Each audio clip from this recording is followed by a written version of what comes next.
disruptive. America that I fought for. Weird thing to happen. So do you remember the RCMP did this major drug bust? This was a Superlab out of BC. This is on Halloween Day of last year. This came out from the RCMP, where they said federal investigators take down the largest, most sophisticated drug Superlab in Canada, equivalent to over 95 million pounds of fentanyl, over 95 million potential lethal doses of fentanyl. And it also included weapons. It also included methamphetamine. This was a major problem in the country. And it's one of the many reasons that even Donald Trump pointed to. That, hey, your RCMP is even arresting major superlabs in this country. That maybe your prime minister, considering that a lot of people are dying of overdoses, considering that fentanyl is trafficking between the United States and Canada, maybe we should do something about it. Maybe you should actually look at this and take it as a serious issue for the safety of your people and the safety of my people in America. That's pretty much what Donald Trump was stating in the original tariff threat. But, of course, our governments went blinded on this issue, continue to be blind about this. Even when confronted by the press about this, they still want to say it's only 1%, it's not a big deal. I don't know why people are harping on fentanyl, even though overdose deaths in this country are continuing to rise. And a lot of it is because of this. Because we're seeing these super labs being created. Because the RCMP is doing a lot of these arrests and they're getting overworked, cracking down on fentanyl. So I bring this to attention because Sam Cooper, investigative journalist Sam Cooper, he does a lot of great work. I highly recommend checking out his publications. This is from his Substack, The Bureau. And it says, inside the Falkland Superlab, how RCMP refuses to cooperate with the DEA fueled a cross-border tariff crisis. So that's Superlab. He's saying that that's one of the many reasons Donald Trump pointed this out, and Canada refusing to acknowledge this crisis is fueling this trade war. So he says, U.S. officials say RCMP stonewalling on the Chinese precursor supplied Falkland Superlab, described by DEA Chief Derek Maltz as a major disaster among the reasons behind Trump's punitive tariffs. He says Canada's federal police refused to investigate or cooperate with the United States Drug Enforcement Administration on a British Columbia fentanyl superlab probe tied to chemical precursor shipments from China to Vancouver in late 2022, according to senior U.S. officials. More than a year later, only after the U.S. Treasury sanctioned Iranian-Canadian businessman Bahman, how do you say that? Djelibilik and his Health Canada licensed company, Valerian Labs, naming them as part of a Chinese fentanyl trafficking syndicate that Washington sought to disrupt, did the RCMP finally open a siloed investigation. The force continued to refuse coordination or information sharing with the American agents who had initiated the case. In an exclusive interview, Derek Maltz, the DEA acting administrator in 2025 with oversight of the matter, called the BC Superlab case a major disaster. This explosive information, confirmed to the Bureau by current and former senior U.S. officials, has never been before reported in the Falkland BC Superlab case, which was covered up intentionally by outlets including the New York Times. So not only is our media refusing to highlight this growing crisis, but even the American media is covering this up. That there's drug trafficking running amok between Canada and the United States, that we're getting precursor chemicals being shipped to Health Canada resources like that laboratory, and it's an element, it's part of this front to create synthetic chemicals and concoctions like fentanyl, like opiates, like methamphetamine, and deliberately bring that back and forth between the two nations, causing mass amounts of problems. It amounts to a rare public rebuke that elevates the matter from a Canadian policing failure to a high-consequence geopolitical dispute.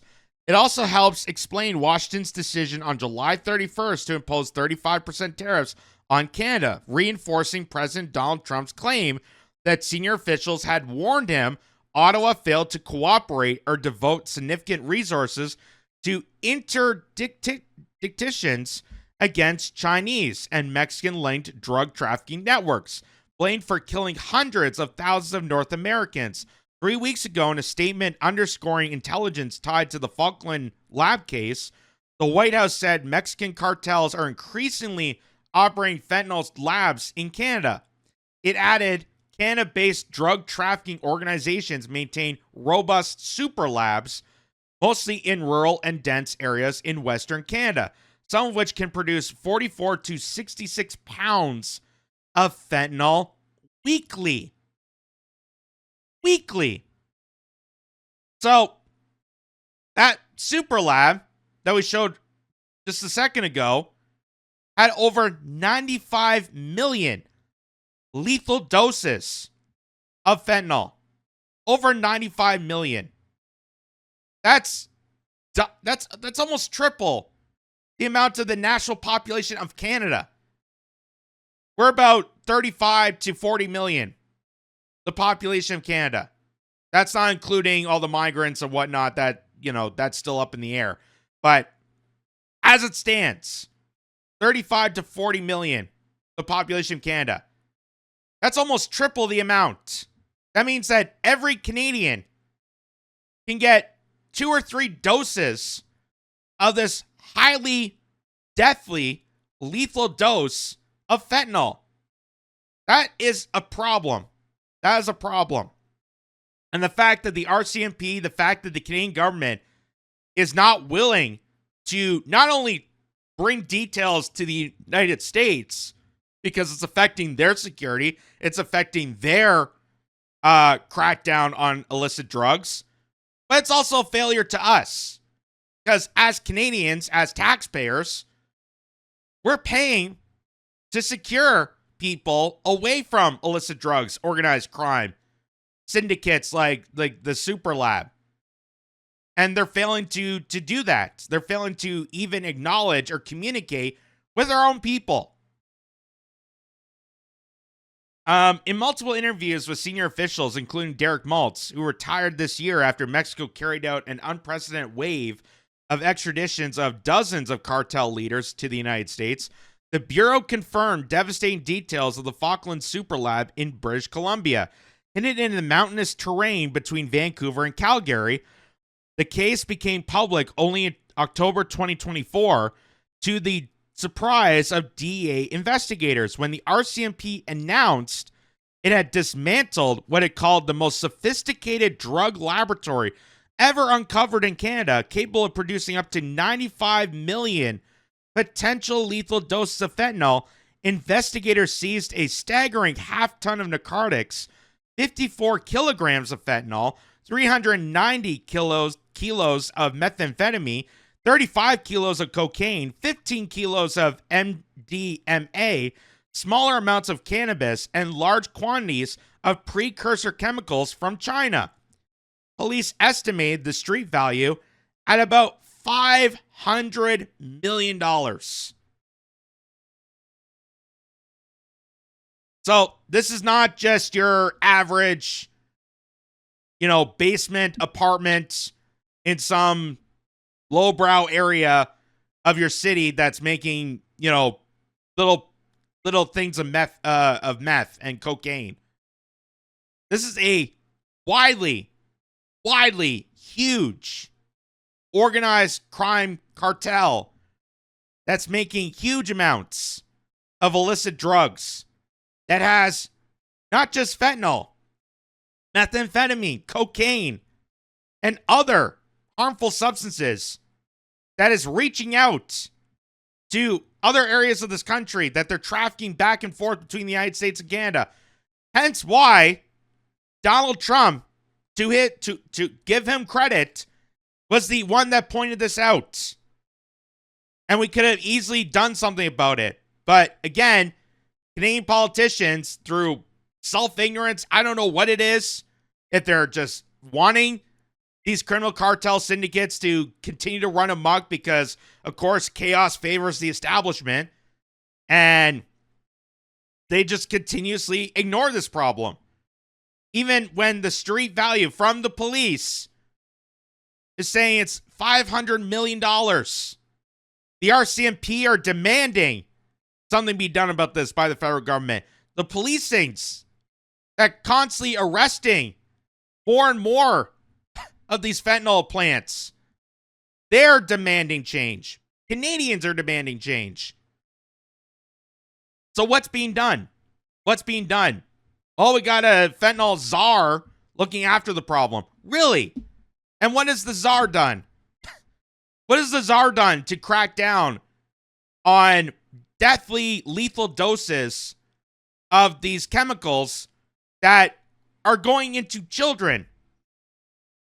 You look at articles of overdoses, some as young as 12 years old in this country, they're dying of overdose. The raid also exposed the militarized posture of Mexican cartel-style operations with 89 firearms, including handguns, AR-15 style rifles, and submachine guns, many loaded, along with explosive devices, ammunition, silencers, high-capacity magazines, body armor, and roughly $500,000 in cash. So now my question is, how did a Superlab, first of all, exist without anyone's attention? And how were they able to get this amount of ammunition, the amount of product to create lethal doses in this remote area of Vancouver, this remote area of BC, between Vancouver and Calgary? How is this able to go unnoticed for such a long time that over 95 million lethal doses were created? So far, only a man named Jagpreet Singh Randhawa, believed to be lower-level suspect, has been charged after the RCMP's raid on the Falkland Lab and related Vancouver area properties. What Ottawa failed to share with Canadians, U.S. sources say, is that the DEA's Newark, New Jersey office had already delivered the case to Canadian authorities through the U.S. Embassy in Ottawa nearly 2 years earlier. So the United States, their DEA offices reported this case 2 years prior. And you're finding out in October of 2024, after the fact, that they actually do something about it. They sat on this for 2 straight years and didn't tell their authorities. They didn't tell police about this. They didn't tell citizens about this. Why is that the case? Why is that the case? Why would you put your own country's security in jeopardy? Because we don't know anything about these people. For all we know, they could have came in illegally and made up shop in the remote area of BC, trafficking all these illicit materials through smuggling, through human trafficking, and could be connected to a whirlwind of other crimes that they sat on for 2 years. Warning of the precursor shipments tied to the guy's company, Valerian Labs. Canadian police, the officials say, not only declined to cooperate, but also delayed launching their own siloed probe until after Washington imposed sanctions on the guy in October 2023. Over the years, we had historical issues with the RCMP not sharing properly, and most recently, there was a major disaster that happened on that big lab in British Columbia, Malta confirmed. the Superlab was part of the some ongoing stuff going on with the DEA in New Jersey. There was a major frustration with the DEA agents in the United States that had investigated equity and investigated knowledge on this particular case. And we are trying to share and cooperate. It is a major problem. Like other U.S. senior officials interviewed by the Bureau this year regarding Canada's increasing exploitation by Chinese and Mexican fentanyl networks, Malt said Ottawa's repeated inability to investigate and prosecute major drug trafficking and money laundering networks, and its frequent refusal to cooperate with international allies stems from a combination of weak, outdated laws and ineffective leadership. So, for over a decade, the Liberal government, and I would even throw the Harper government prior to Justin Trudeau into this cabal, because it was noted in 2013 and in 2012, this problem of creating these organized crime syndicates that they're coming into this country illegally, money laundering through major banks. There's been countless articles and documentaries. W5 did a whole investigation about crime groups that are money laundering to places like TD and using Vancouver casinos to money launder, to bring in fake counterfeit money in exchange for real money so they could operate illegally in this country. So all the details were in play. Everybody kind of had an understanding about this. But the Harper government, the Trudeau government, and now the Carney government all refuse to do anything about this. Why is that the case? Why is that the case? Why are they refusing to acknowledge a report that came out of the United States DEA offices that confirmed about the Superlab 2 years prior? What do we gain as Canadians by doing this? How is this helping our country? Well, it's helping the crime syndicates. It's helping organized crime groups that we know are infiltrating border security, that are co-opting with other law enforcement that are being exposed for corruption, dealing with organized crime syndicates. We know human trafficking is a major problem also in this country, with major busts happening frequently.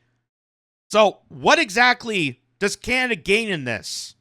What exactly are they hoping for if they just continue to let this happen and let criminals get off the hook treatment because of lack of leadership and lack of cooperation with not only the United States but with us? What do these politicians gain out of this? So, goes on further. It says, other U.S. and Canadian police experts also warned they believe the RCMP and relevant Canadian agencies, such as the Canadian Border Services, suffer from significant corruption concerns. We already covered that. That there was whistleblowers coming forward and being silenced by the Canadian government. Whistleblowers from the Canadian Border Services acknowledging that there's mass amount of corruption, that they're understaffed, that they're purposely leaving the borders unsecured. Who's doing that? The federal government. They're purposely doing this.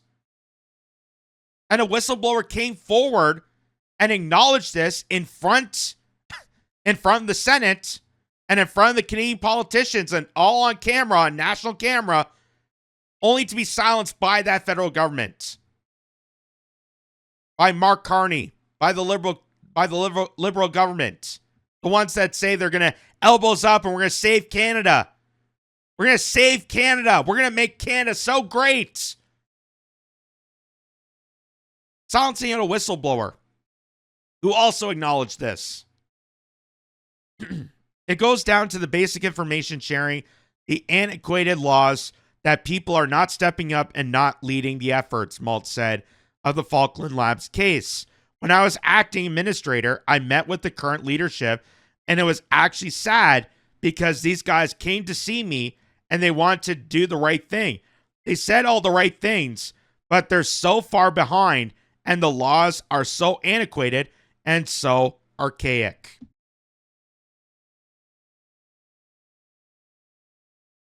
So that shows a lot. That shows a lot that these so-called leaders, these so-called people that have your backs, that are defending Canada and its interest, when something like this that threatens your security every single day, when we know this is a national crisis, and for the DEA officer, the acting administrator, to say that, oh, we met with them, they're saying the right things, but they're still refusing to do anything about it. It really makes you wonder, are they to the tune of organized crime groups because they're co-opted with the Canadian government allowing to do this? Is this the World Economic Forum playing an impact on this? Because I could tell you that organized crime, having a spew of violent criminals running amok, causing this chaos thrives the establishment, and it would sell a lot of more authoritarianism if they continued on to do this. If they let fentanyl labs continue to flourish, if they allow for violent criminals to run amok in your neighborhood, they would love to have it continue on so they could sell you authoritarian crackdown, digital ID, and mass surveillance. So what is it? What is it? Why are they just allowing this to happen? If they want to if they really want to crack down, they would have done something, but clearly they have no interest in doing it. And just remind people, this is what Donald Trump stated back November 25th, 2024. This is what started all this trade war. This is what started the tariffs. This is what started the rift between the United States and Canada. And he mentioned numerous times, you can see right there, this tariff will remain in effect until such time as drugs, in particular fentanyl, and all illegal aliens stop this invasion of our country. Both Mexico and Canada have the absolute right and power to easily solve this long simmering problem. So you had a way out. You had a way out. But our Canadian government is just so ignorant, so blinded, so deeply corrupted that they're just allowing this to happen. That they think it's more feasible to go through this circus, to play the mastermind, to take down someone like Donald Trump when it's affecting your country greatly. And citizens are waking up to this. They're angered. The RCMP is angered by this. The Canadian Border Protections are angered by this. How many more people have to tell you this before the government actually acts accordingly to this? How much more suffering do we have to go through before Carney actually gets the hint? So there's the highlight of the tariffs. We already discussed that earlier, but now Carney is dropping reciprocal tariffs with Donald Trump, negotiating with the tariffs. Again, I said it before, it's a good thing that this is happening. It's better than having more continuous tariffs pitting against us, but it's leaving out the big problem. It's leaving out the fact that we still have to deal with this ongoing crisis of illicit drugs that are pouring in to this country, pouring in. And it's affecting everybody, old and small, all across the land. And the fact that you are getting detailed notions that the Canadian government and law enforcement in this country is refusing to cooperate with the general public and the DEA that already reported this really, really makes you speculate the whole intentions of what they're doing here. That if cracking down the Superlab actually did anything, if they're actually stopping the continuation of fentanyl production, or if it was just all for show. Who knows? But something definitely needs to be done. Something definitely needs to be done. Should have been done yesterday, but here we are now. Still a continuing crisis. We need to hammer out the mass production of illicit drugs, organized crime, and deal with our national security here at home properly and accordingly to make sure we can actually make Canada a safe, reliable country for everybody.